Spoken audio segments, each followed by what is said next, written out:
Transforming a process concept into a fully engineered water treatment station requires much more than just a piping and instrumentation diagram, or P&ID. At 3DMechs, we start with the basic process flow diagram, plant layout, equipment specs, valve requirements, and process design criteria. From there, we develop both conceptual and detailed engineering packages, ensuring every aspect is precisely planned for fabrication readiness.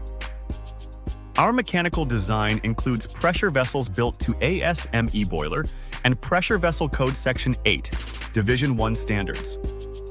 This covers shells, heads, nozzles, supports, and structural attachments.